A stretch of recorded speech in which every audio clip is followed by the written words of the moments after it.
we're just getting this in. I'm going to read off my phone a bit here. It looks like we have 2 in serious condition. There's some images coming in. I'm not sure that we're going to be able to share them, actually. This looks like a direct hit on Dacia, a car, sedan that was traveling on Road 91 in the Golan Heights. This has now been shut down, this area. It looks like, just based on some of the images that we're seeing, this does look like it's being reported as falls in the area as relation to that latest red alarm, the barrage then. But it's really hard to tell. It looks like potentially this the vehicle was struck almost head on. Incredible damage. We're getting reports of 2 in serious condition from MATA being brought to an area hospital, we assume. That's all we have at this point, but yeah, given the scope of what we're looking at and some of the images that we're getting on scene, these are very, very serious injuries. The car looks like to be engulfed in flames at this point after the passengers were pulled. It's believed that just 2 passengers in the vehicle, but very serious injuries right now. We're being told they are both in critical condition. Right. The emergency services confirmed that. I am also looking at the picture you're talking about. It looks like really a direct hit in a vehicle. And yeah, that goes does, back. That goes back to what you've reported before. This video by Hezbollah, like a 10 minutes long video of sensitive targets around northern Israel, and that was released today as part of a hint, like we know where you are.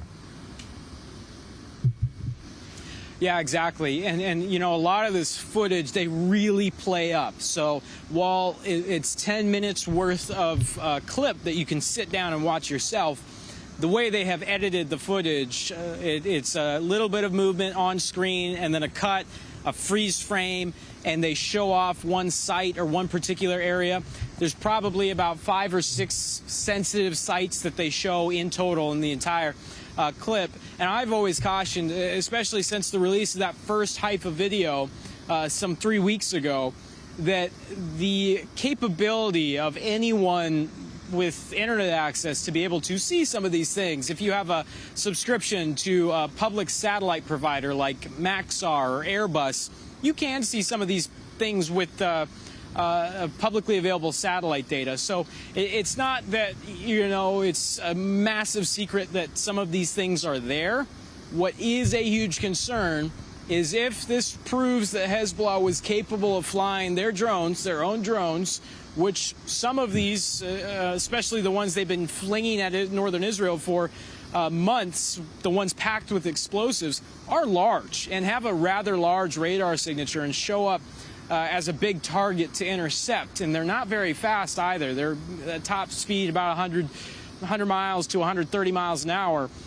So if a drone like that with a big camera was able to circle around at 5,000 to 6,000 feet on a clear day and take these kind of pictures unabated without any attempt to be intercepted and then fly back into Lebanese airspace, that's a huge concern. And that really raises a lot of questions about the capabilities and really the completeness, the wholeness of an air defense array here in the north that is supposed to detect exactly that and shoot those kind of things down.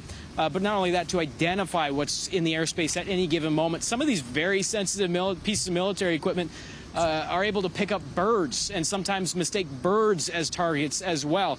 So how can a drone that, you know, again, could be the size of a small sedan go up in the sky and get missed like that and take these kind of pictures? That's a huge concern. Right. Meanwhile, Zach, thank you for this report. We saw the picture of this direct hit just moments ago on this vehicle in the north. Doesn't look good.